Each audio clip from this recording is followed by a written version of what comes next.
welcome to another episode of Inside the Shield with Pro Football Moms. I'm your host, Alicia Jarrett. I'm here with my dear friend and my co-host, Mr. Rob Vaca. Today we have a very special mom, none other than the mom of Kayvon Wallace of the Philadelphia Eagles, Miss Roxanne Barnes. Hey. Hey, Roxanne. You look amazing. Hi. We love the Thank smile. you. It's half Thank smile, you. half laugh.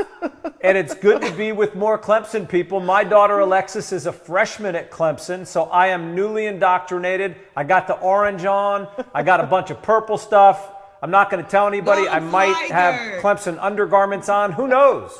Go Tigers. We Go love Tigers. Go Tigers. That's it. That's Go it. Tigers. So you are the very, very special mother of Kayvon. He's a safety for the Eagles. I've had an opportunity, of course, to watch him through his Clemson career and see how special he is. And then I was watching the other day, something came on ESPN and they had where I think it was the Eagles were practicing or scrimmaging with, I believe it was the Patriots. And they were interviewing him. And honey, he has this fiery spirit. Honey, he He gets it from his mama. I was here to say, does that come from his mama? I love it. I love it. But he was precise. You know, of course, you know how reporters are sometimes. They try to steer us this way. He kept steering them back this way. It was good. It was really, really good. Roxanne, tell us, you know, clearly he was pretty good in high school. He went to, you know, a premier institution in Clemson University. And then in Clemson, he did really well. Tell us at what point you felt that he had the potential to go to the league. What point?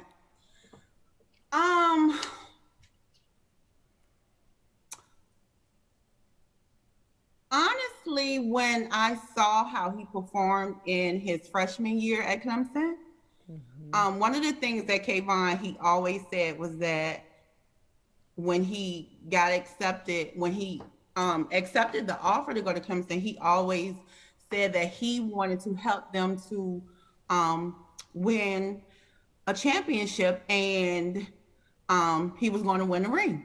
And so it was like whatever Kayvon said, you know, his family, that's what we went along with. And when I saw them win the national championship his freshman year while at Clemson, I was like, oh yeah, he can do this. He can do this. Yeah, for sure. That was definitely a special feeling.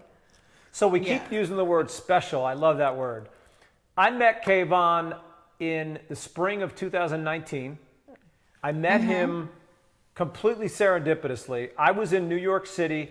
I was at the NFL headquarters for a meeting.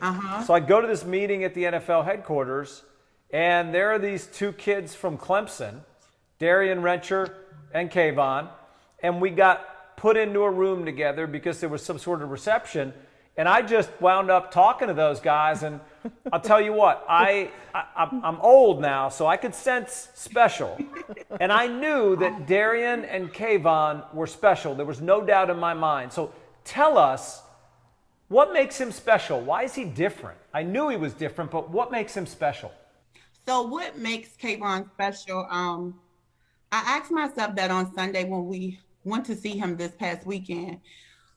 And as I watched him, I noticed that Kayvon has this confidence that is very rare. It's like confidence, but it's not arrogance. But he's just so confident in himself. He's such a hard worker. He's such a hard worker, and he's almost like a perfectionist. And so everything that he does, he strives to be the best at it. And if he feels like he fails, he will continue to strive and keep striving, and he just doesn't give up. He just doesn't give up, and that's what makes him so special. So before we move on, I don't want to lose those nuggets, because anyone who's watching or listening or both really should grasp onto what you just said, because there is a big difference between confidence and arrogance. And I believe that when you have clarity of purpose and you have belief, that leads to confidence. And I think you've nailed it with your son. I think he's got clarity. I think he believes. I think he believes in himself. I think he believes in God. I think he believes in his family. And as a result, he has confidence, right? But you just you just gave us some big nuggets, and I appreciate that. It's helpful. Yeah. Fierce competitor. Like he is a fierce competitor. And one of the things that I was admiring about him is he talked about, like, when he gets a bump or bruise, he doesn't let that stop him. Like, if they tell him he's going to be out 3 weeks, he's out 1 week, right? I love that. I absolutely love that. So some of the fondest memories that I have of Grady, my son, was when he was at Clemson. And probably my favorite would be, not what most people think, was, you know, he sacked Tom Brady 3 times in the Super Bowl and tied the Super Bowl record then.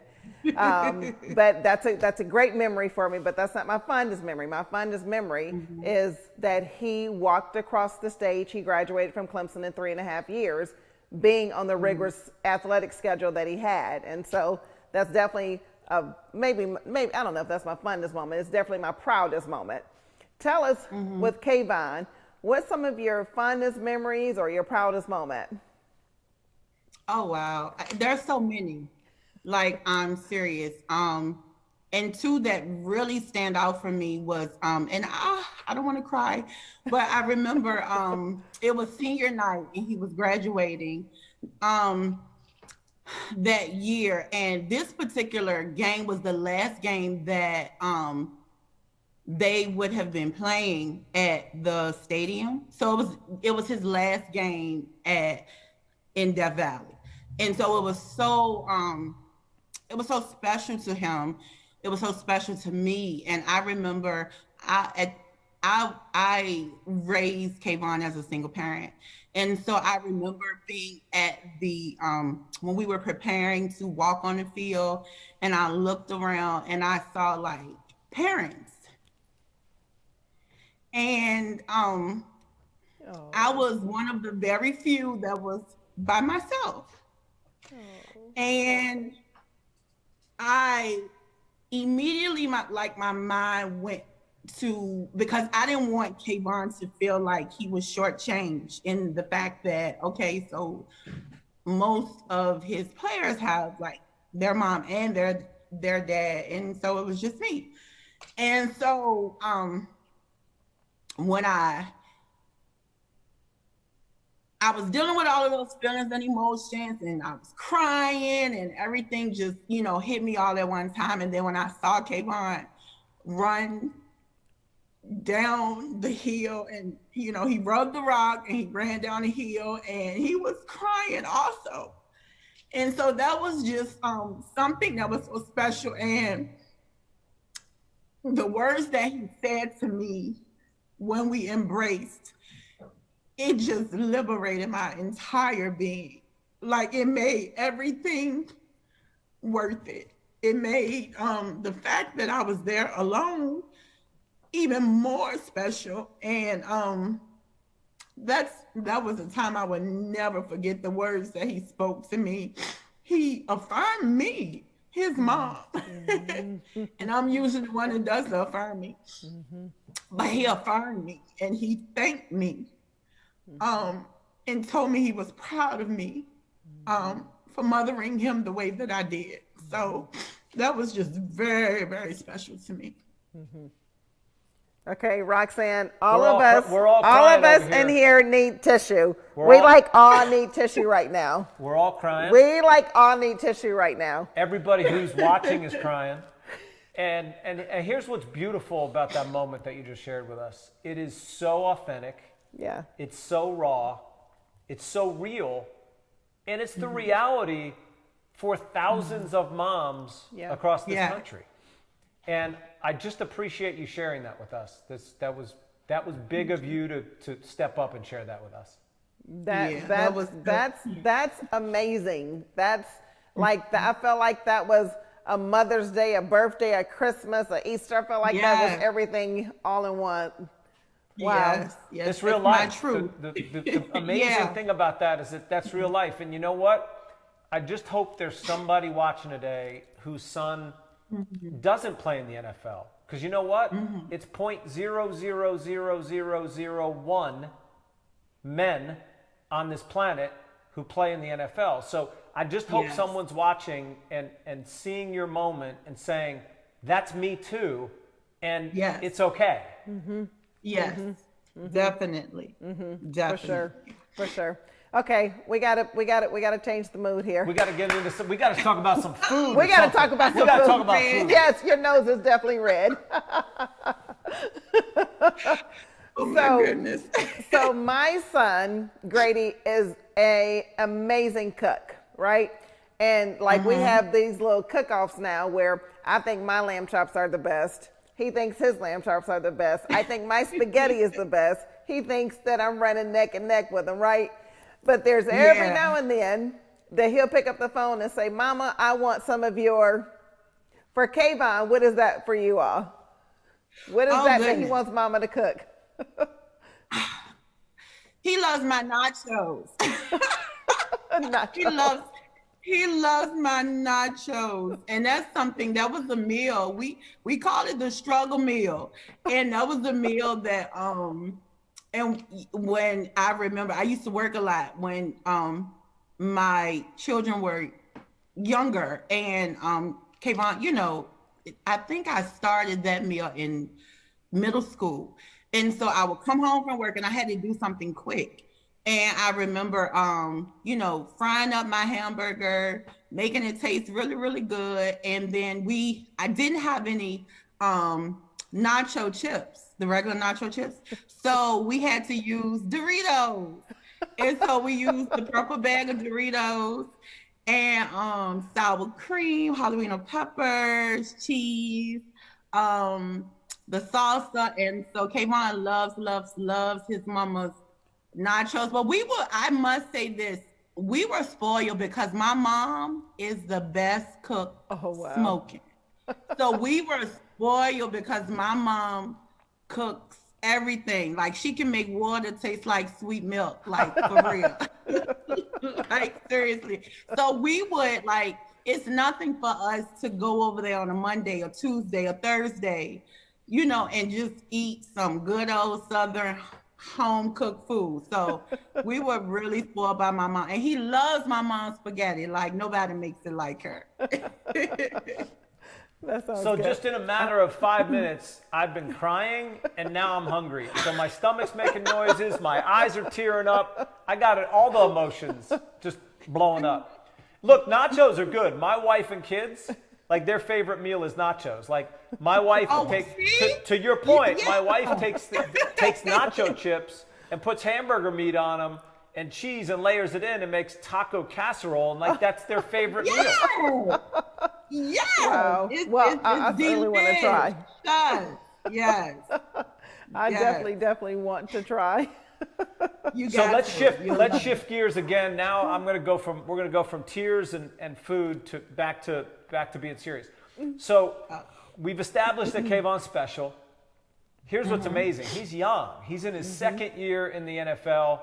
God willing, he plays a bunch more years. But when he's done playing in the NFL, and we all know that comes to an end too soon for most guys, what's next in his life? What is he passionate about? What do you think he'll want to do with the next 50 years, 40 years, 30 years of his life?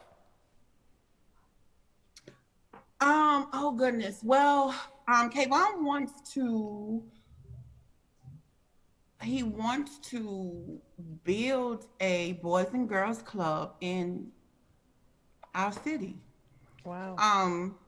He's been talking about that ever since he was a little boy. He went to the Boys and Girls Club. So ever since he was a little boy, he, you know, when we talked about him going to the NFL, that's what he wanted to do. He wanted to have a Boys and Girls Club in our city for at-risk youth.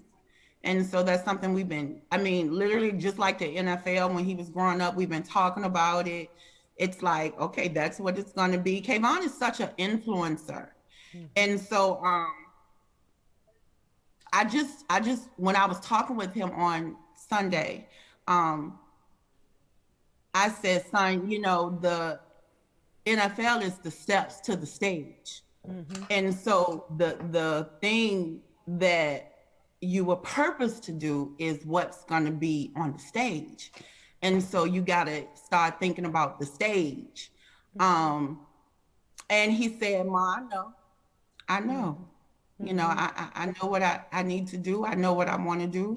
And that's that, to start is that Boys and Girls Club in our city.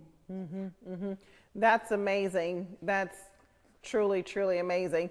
Rob and I just attended last week where the city and county that we're from just named the teen center after my son, and it's called Grady Jarrett Resource Teen Center. And it is absolutely amazing. And it took a team to do it, right? It took a team. Rob is definitely a part of our team. He's the director of our community relations and led the way, you know, getting all the contacts and everything together. And we literally just broke ground, cut the ribbon a week ago. And it's going to serve, absolutely, it's going to serve, you know, kids in and out of our county. It's definitely something that my son has always wanted to do. He wanted to bring the camps back to our county. When my son was growing up, I would have to take him outside of the county to find football camps for him to attend because we didn't have any. Kind of sort of like, you know, the city and county that you and Kayvon are from. So that's a good segue into my next question. You know, as parents, we want to make sure that our sons are surrounded by good people that understand that there's life after football. We need to plan after football. You know, we need to invest, we need to save, we need to, you know, help our students, help our sons, I got teaching on the mind, help our sons, you know, do the next thing that's going to be able to sustain them, you know, for years to come. And it's exactly what you said, Roxanne. NFL is the step to the stage, right? So tell us about your team. How I know this is just a second year in the league. You know, who are you reaching out to? Not necessarily who you're reaching out to, but how have you thought about constructing your team for Kayvon? Right now, with COVID, everything was a bit of a shift and adjustment for us. I was told that things was a lot different prior to COVID. And so some things were put on hold, some things were pushed back. Right now we are working more so with Kayvon's agent, and trying to delegate and to figure out what the next plan is. And so it's still in the making. We're still building, we're still evolving, we're still growing. But it's definitely in the making. Roxanne, you have all the right words. I love it. Building, evolving, growing. I love it. I really do. Your mindset is really a great mindset. And you've talked about purpose a few times. And I know that Kayvon is a young man of faith. Tell us about what role faith plays in your family lives, you, Kayvon, your daughter, your family. Oh, wow. Faith is our number one. Faith is our number one. We grew up in struggle in a lot of ways. And honestly, one of the things that I always had to fall back on was my faith. Being a single mother in the inner city, working several jobs to take care at the time was 2 children.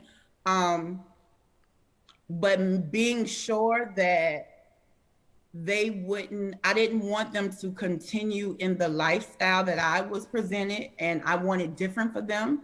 And so I went back to school and I worked a lot to ensure that they would have better. And a lot of times I came up short. You know, a lot of times I came up short. Eviction notices, car repossessions, struggling to pay bills, literally robbing Peter to pay Paul just so that we could have a roof over our head, because I refused to go live with my mom. Although that could have been an option, I didn't want that for my children. I wanted them to have their own room and I wanted them to be comfortable. And so we came up short a lot. You know, life gave us so many turn downs, but it was my faith that kept us looking up. And that's something that I instilled in my children. I can remember when they would ask me for things. You know, Kayvon's a sneakerhead, you know, and he would ask me for things. And I'm like, you got to ask your father. But we knew what father we were talking about.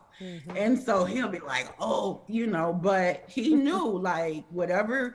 We were a praying family. We were a family that believed. And I was young when I had my children, but I knew that it was something different about me, different about my children, different about the way that I thought, and, you know, wanting to get out of what I was raised in and wanting to present my children with something better is what gleaned me towards my faith. And it just, you know, it was rough, but then I could see. I couldn't see physically, but spiritually I learned to see. I learned to manifest. I learned to hang on to something bigger than what I saw, because what was presented for me, a lot of times it was so unfair. I didn't ask to be a single mom, but that's what I got, you know, and a lot of things I didn't ask for, but I had to endure it. And so we just held on to our faith. And that's something, like I said, I instilled in my children. We pray together often. We pray together often. We believe together. And that's just what it is. That's just what it is. Roxanne, that answer, that response was, again, a beautiful opportunity for our listeners to digest that, because you said so much. I don't think you even know what you said, but you said so much. And it starts with faith, and it starts believing in something bigger than you. And you believe in God, and you believe that because of that, through God, all things are possible. And this faith that you and Kayvon and your daughter and your family have, that is the great hope to get through adversity. For and sure. with that belief and with that faith, now you got to do the work. There is no way around it, right? There's no believing and no work. It's hard to do the work and not believe. You got to believe and do the work. And if you believe and do the work, what's possible is unreal. Ooh, y'all taking me to church, Right? Yeah. And so, I know it. look, I feel like I got Ray Lewis coming from behind me, channeling through. But here's the thing, right? So many people talk about adversity, and so many people ask, why me? Why am I a single mother? Why do I have to work 2 jobs? Why can't I have a nice car? Why can't I have more money? Why can't I have a better house? Right? But what you're saying is, if you want those things, and those things are important to you, A, you have to believe. 2, you have to do the work. And sometimes you don't get all those things. But the reality is this, right? Adversity creates diamonds. Diamonds don't happen without a lot of pressure. And I'm a cancer survivor, and I'm not here to talk about me having cancer, but I am here to say, I think that all of us get cancer. It may not be the physical cancer, but all of us get a cancer. And then it's up to us. Are we going to look in the mirror and ask, why me? Or are we going to look in the mirror and say, God, how can you use me on the journey so that I can produce and make as big an impact as possible? And you know what? You're doing that. Absolutely. And it's a blessing. You are a blessing, and I appreciate that response. Absolutely. Our glory to God. Seriously. For sure. Okay, we have talked Now I have your recipe for the nachos. I will be making them for the game Sunday. Okay. And we talked about how, amazing Kayvon is. And now I just got a free lesson in church today. Like church during the week, we call this. Church during the week. We got it. Listen, so before we wrap up, there's a couple things. One, Grady and I have a game day ritual that we do, and that's regardless of what stadium we're in. I've only missed one game, and that was last year when they shut down the stadium for COVID. I've never missed a game home or away at Clemson, high school, junior high, Pee-wee, and I never missed a game home or away in the league, the 7 years that he's been in the league. And every stadium we do a fist bump. And he'll find me wherever I am. I'll come down to the bottom. He'll find me. We'll do a fist bump, and then I'll give him his little one word, Coach Mama here. Love it. Do you and Kayvon have a game day ritual? If so, share that with us. We do. And I got to give you the backstory to our game day ritual. Okay. Which is definitely rooted in our faith. So when Kayvon was a senior in high school, he was believing that they would win the state championship. School hadn't won a state championship in a long time. And so his senior year, every game I fasted and I prayed. Every game. Wow. And I remember when I did it, I didn't tell anyone because I thought people would think I was a little crazy. But every game, his senior year, I fasted and I prayed. And they ended up winning the state championship. Wow. And that just blew my mind. That literally, and I don't tell this story often. I don't even think I've even shared it a lot.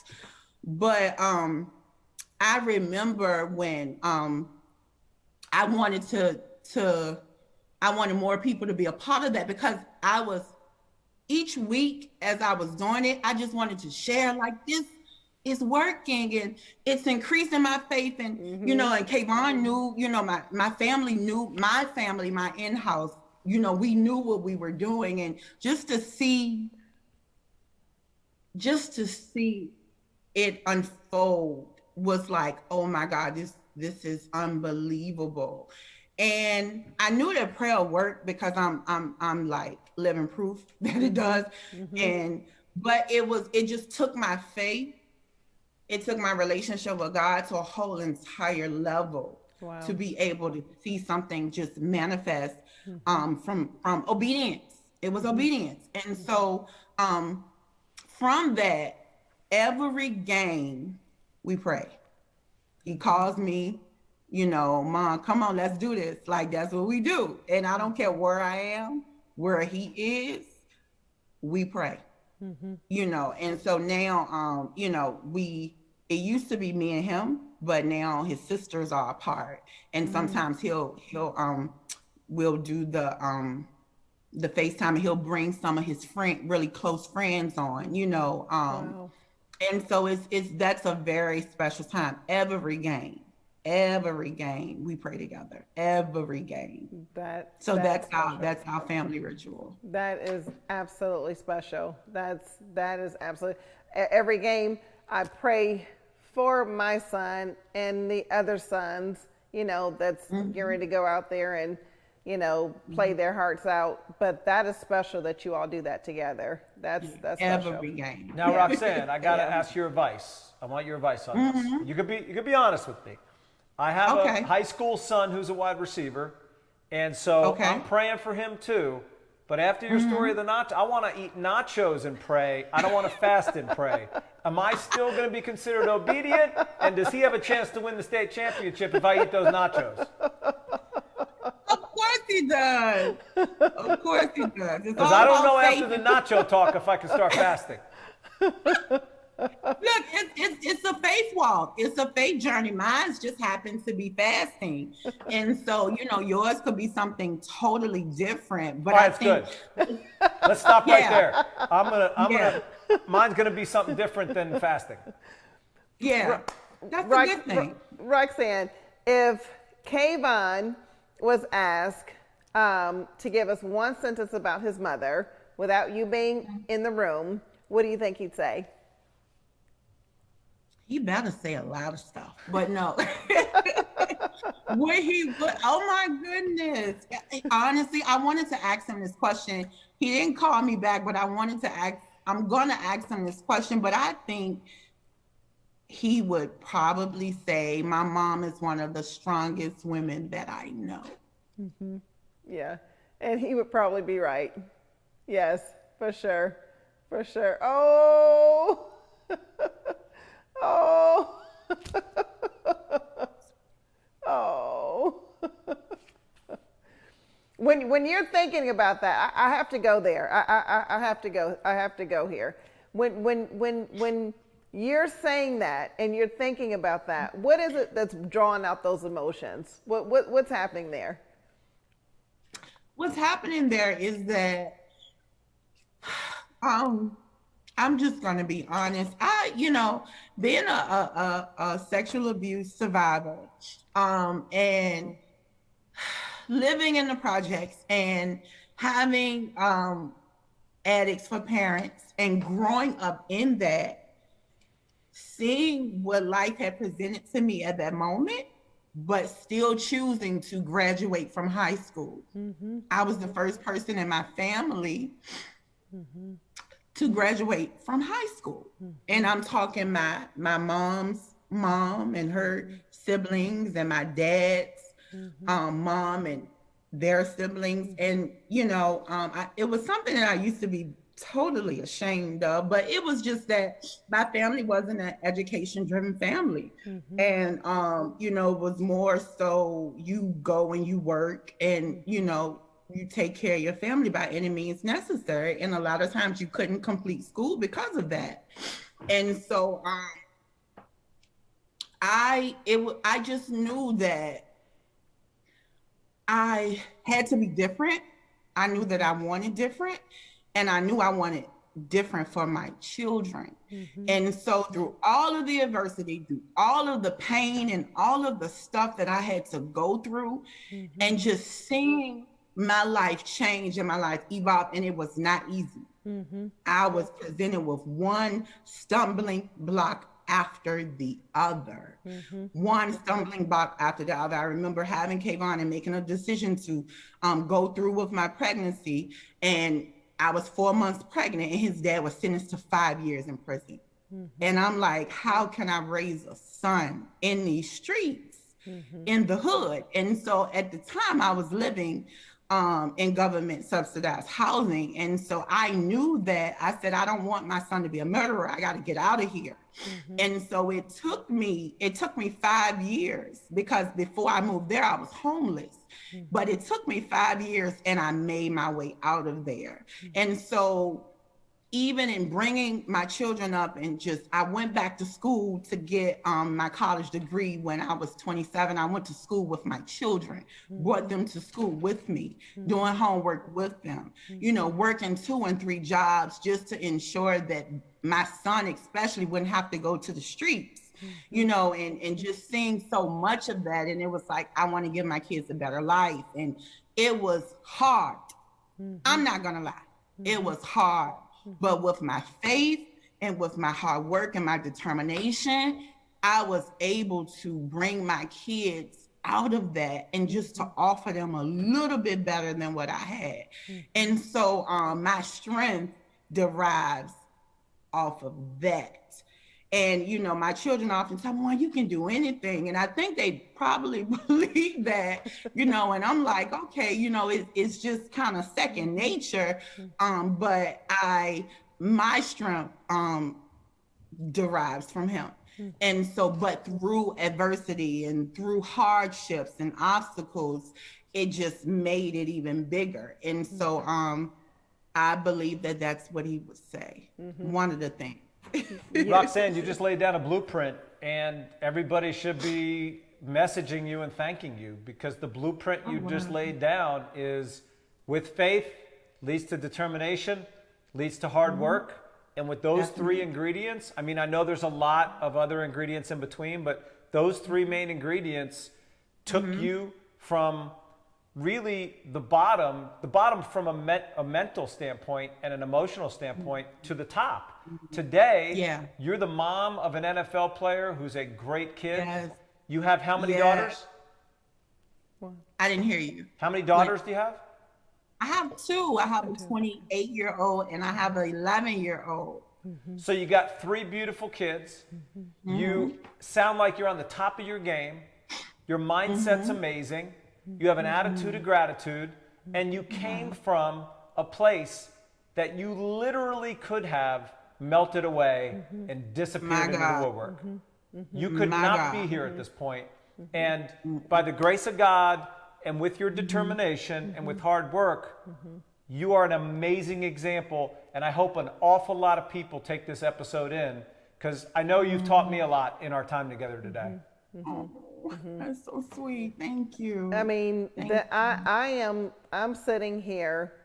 I certainly didn't or came from humble, very humble background, facing a lot of adversity. I ask myself all the time, how did I get here? And thank God that I am here.